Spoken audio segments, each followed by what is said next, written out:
नमस्कार, शुभ्राज किचन मध्ये तुमचं मनापासून स्वागत आहे। आज आपण बनवणार आहोत अगदी झटपट, कुरकुरीत आणि घरगुती चवीच्या बटाट्याच्या काचऱ्या। ही रेसिपी इतकी सोपी आणि टेस्टी आहे की एकदा खाल्ली की पुन्हा पुन्हा बनवायची वाटेल। चला तर मग वेळ न घालता सुरुवात करूया। सर्वात प्रथम ताजे बटाटे स्वच्छ पाण्याने धुवून घेऊया। बटाटे स्वच्छ धुवून झाल्यानंतर चे बारीक काप पातळ करून घेऊया। काप जितके पातळ असतील तितक्या काचऱ्या छान आणि स्वादिष्ट बनतात। आता हे काप एका भांड्यात टाकून ठेवा, त्यामुळे बटाटे काळे पडत नाहीत आणि त्याचा रंगही छान असतो। आता गॅसवर कढई ठेवूया। कढई गरम झाले की त्यामध्ये थोडेसे तेल घाला।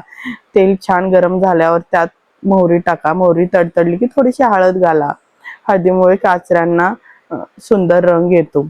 आता आपण पाण्यात ठेवलेले बटाट्याचे काप पाणी काढून कढईमध्ये घालून घेऊया आणि घालून झाल्यानंतर सगळं छान मिक्स करून घ्या।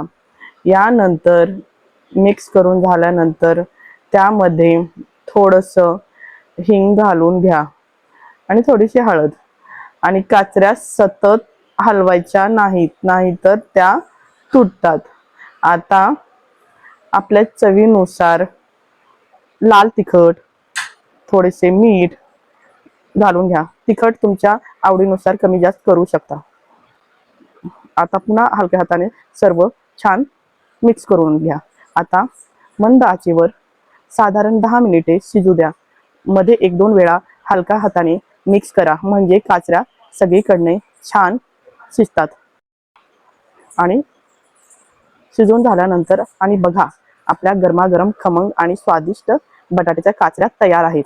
तुम्ही या काचऱ्या पोळी, भाकरी किंवा साध्या वरण भातासोबतही खाऊ शकता। जर तुम्हाला ही रेसिपी आवडली असेल तर शुभ्राज किचनला नक्की सबस्क्राईब करा, व्हिडिओला लाईक करा, शेअर करा आणि कमेंट करून सांगा तुम्हाला ही रेसिपी कशी वाटली। धन्यवाद।